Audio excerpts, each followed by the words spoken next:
Data destroy అయితే ఆ data destroy అయినటువంటి డాటాను సేకరించుకోలేకపోతున్నామా, బ్యాక్ తీసుకురాలేకపోతున్నామా? ఈ వ్యవస్థలో భారతదేశం ఉన్నదా? అణుబాంబులు తయారు చేస్తున్నాము కదా, యుద్ధాలు చేస్తున్నాము కదా అంతరిక్షంలో. పోయి ఇట్లాంటి సందర్భాలు జరుగుతుంటే ఒక రోజు ఈ డాటా డిస్ట్రాయ్ చేసిళ్ళు వీళ్ళు అనేటువంటి మాట, మీడియా ప్రాపగండ చేసింది అనేటువంటి మాట అన్న సిగ్గుపడండి. ఇలా బీజేపీ నాయకత్వం మొత్తం కూడా దేశంలో ఉన్నటువంటి నాయకత్వం 8 రాష్ట్ర ప్రభుత్వాలను కూలగొట్టి అప్రజాస్వామ్యంగా కూలగొట్టేటువంటి మీ పార్టీకి అసలు మాట్లాడే అర్హత ఉందా? ఇలా నీ సందర్భం ఒక మాట చెప్తున్నా, బీఆర్ఎస్ కుందా శ్రీకాంత్ అన్న నేనేమంటాను, మేము బీఆర్ఎస్ కాదు, మేము జాగృతి తరఫున మాట్లాడుతున్నా, మేము జాగృతి తరఫున మాట్లాడుతున్నా. మీరు గతంలో కూడా మీరు ఏ ఉద్యమంలో పనిచేసినా మీరు ఎక్కడి నుంచి వెళ్ళిపోయింది నాకు తెలుసు కాబట్టి దయచేసి నేను ఆ మాటలు మాట్లాడడం జరిగింది. వినండి అన్న, నేనేమంటున్నా, బీజేపీ పార్టీ ప్రతిపక్షాల గొంతు నొక్కేయడంలో భాగంగా కవితక్క అనేటువంటి విషయంలో కవితక్క మాట్లాడుతున్నప్పుడు కానీ ప్రజాధికార స్వరంగా ఉన్నటువంటి నాయకులందరినీ కూడా మీరు అదే విధంగానే ప్రాసిక్యూట్ చేసిళ్ళు. ఇవాళ ఆమె పైన ఎట్లాంటి కేసు కూడా దాంట్లో మన్ను కూడా లేదని చెప్పేసి సుప్రీంకోర్టు చీఫ్ జస్టిస్ గవాయి గారు ఉన్నప్పుడు బెయిల్ ఇచ్చేసిళ్ళు. 5.5 నెలలు దరిదాపుగా 48-52 డిగ్రీల సెల్సియస్ ఉష్ణోగ్రతలు ఉంటాయి ఢిల్లీలో. అట్లాంటి ఉష్ణోగ్రతలల్లా ఒక తెలంగాణ బిడ్డను తీసుకుపోయి, ఒక ఆడబిడ్డను తీసుకుపోయి ఆడబెట్టి భర్తకు భార్యను దూరం చేసి, బిడ్డలను దూరం చేసి, ఆ కుటుంబానికి మనోవేదనకు గురి చేసేసి, ఇలా కుటుంబం నుంచి తండ్రి నుంచి బిడ్డను వేరు చేసేసి ఇలా ఇంత నష్టం చేకూర్చున్నటువంటి పార్టీ ఎవరన్నా? బీజేపీ పార్టీ కదా. బీజేపీ పార్టీకి ఏమాత్రం నైతిక విలువలు ఉన్నాయి? 8 రాష్ట్రాలు 9 రాష్ట్రాల రాష్ట్ర ప్రభుత్వాలను కూలగొట్టినప్పుడు మీకు నైతిక విలువలు ఉన్నాయా? ఇంకొక మాట చెప్తున్నా, మీరు ఈ యొక్క పొలిటికల్ సిస్టమ్ లోనే కాదు మీరు చేసింది. బీజేపీ పార్టీ ఏదైతే కేంద్రంలో అధికారంలో ఉన్నప్పుడు పుల్వామా దాడి జరుగుతుంది, పుల్వామా దాడి జరిగినప్పుడు కూడా అప్పుడు ఆ రాష్ట్రానికి గవర్నర్ జనరల్ గా ఉన్నటువంటి సత్యపాల్ గారు ఎయిర్ క్రాఫ్ట్ ద్వారా సైనికులను తరలిస్తే ఎట్లాంటి ప్రమాదం జరగదు, ఎయిర్ క్రాఫ్ట్ ద్వారా తరలించకుంటే సైనికులకు ప్రమాదం ఉండదు అని చెప్పేసి ఇంటెలిజెన్స్ నిఘా వర్గాలన్నీ కూడా మనకు సమాచారం ఉన్నాయని చెప్పేసి కేంద్ర ప్రభుత్వానికి అప్పీల్ చేస్తే ఎయిర్ క్రాఫ్ట్స్ ని మన సైనికుల కోసం తరలించలేనటువంటి చెవలేని ప్రభుత్వాన్ని నడిపిస్తున్నా బీజేపీ పార్టీ. ఇంత దయనీయమైనటువంటి స్థితిలో మీ బీజేపీ పార్టీ ఉందా? ఎయిర్ క్రాఫ్ట్స్ ఇవ్వకపోవడం ద్వారానే కదా పుల్వామా బిడ్డలు చచ్చిపోయిండు, పుల్వామాలో మన సైనికులు చనిపోయింది. ఆ విషయాన్ని బయట పెట్టినటువంటి సత్యపాల్ పైన ఈడీ సిబిఐ దాడులు చేపించినటువంటి పార్టీ ఎవరన్నా మీరు కదా? ఈడీ సిబిఐ దాడులు చేపించినట్టు పార్టీ మీ పార్టీ కదా అన్న? ఇలా రాజకీయ వ్యవస్థనే కాదు, పట్టి పీడిస్తున్నటువంటి సిన్సియర్ గా పనిచేద్దాం అనుకున్నటువంటి రాజ్యాంగ వ్యవస్థలను కూడా మీరు అపహాస్యం చేస్తున్నారు కదా. ఇలా అమిత్ షా పైన కేసులు జరగలే? ఈ దేశంలో ఈడీ సిబిఐ సంబంధించిన కేసులన్నీ కూడా 2% మాత్రమే సక్సెస్ రేషియో ఉన్నాయి. 98% ఈడీ సిబిఐ కేసులన్నీ కూడా వీగిపోయినటువంటి చరిత్ర మీకు తెలియదన్నా? ఒక అడ్వకేట్ గా, ఒక ఉద్యమకారులుగా మీకు తెలియదన్నా?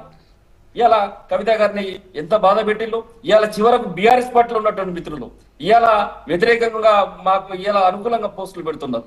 ఏదైతే ట్విట్టర్ లో కానీ సామాజిక మాధ్యమాల్లో కానీ అన్నింటిలో పెడుతున్నారు. చివరికి ఇలా ఎంపీ వినోద్ కుమార్ గారు ఆ రోజు కేసీఆర్ గారు ఏదైతే చేసిండో, ఏదైతే అన్నాడో, కేటీఆర్ గారు కూడా స్పందించారండి ట్విట్టర్ లో. బీఆర్ఎస్ రాజకీయంగా నష్టపోయింది ఈ కేసు వల్ల, అయినప్పటికీ చివరికి నిజమే గెలిచింది, సరే జరిగిన నష్టం ఎలా అని చెప్పి కేటీఆర్ గారు కూడా చేశారు.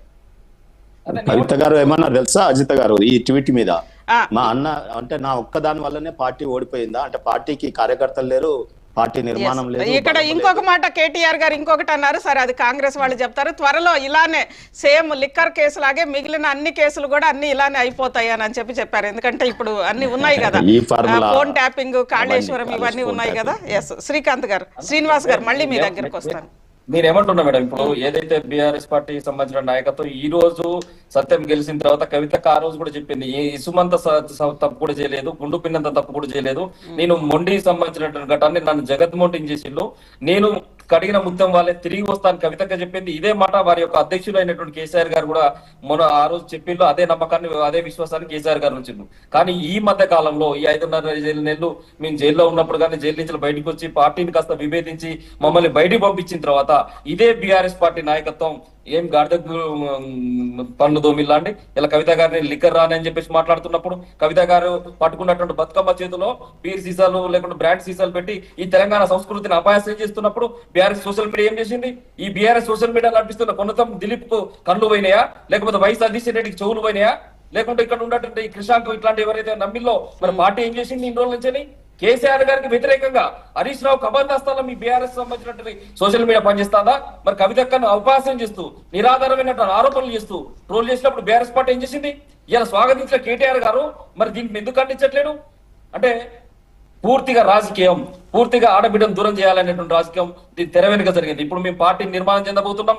రేపో మాపో మేము పార్టీ పెట్టేటువంటి క్రమంలో, మేము రేపో మాపో పార్టీ అనౌన్స్ చేసేటువంటి క్రమంలో మేము ఏదైతే పార్టీని అనౌన్స్ చేయడానికి సిద్ధంగా ఉన్నామో, ఈ సిద్ధంగా ఉన్నటువంటి తరుణంలో కేటీఆర్ గారు ఇప్పుడు ఈ మాటలు మాట్లాడుతున్నారు.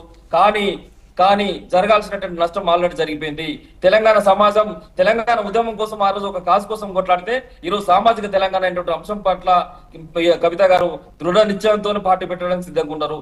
ఇప్పుడు మేము సంతోషపడేటువంటి విషయం ఏంటంటే రేపు మేము పార్టీ పెట్టేటువంటి పరిస్థితిలో, పార్టీ పెట్టే టైం కల్లా మాకు ఒక గొప్ప విషయము ప్రజల్లో మా మీద పడ్డటువంటి మచ్చ జరిగిపోయే విధంగా ఇది ఒకటి ఈ మంచి వాతావరణంలో ఇది అనౌన్స్ అయిందని చెప్పేసి మేము పూర్తిగా భావిస్తున్నాము. అందుకే ఈ సందర్భంలో బీఆర్ఎస్ పార్టీ నాయకులు మళ్ళొకసారి గతం గుర్తెరిగిలా మరి ఏమేరి ఈ రోజు మళ్ళొకసారి పాజిటివ్ గా పోస్టులు పెట్టే ప్రయత్నం చేస్తా ఉన్నారు. రైట్ శ్రీకాంత్ గారు.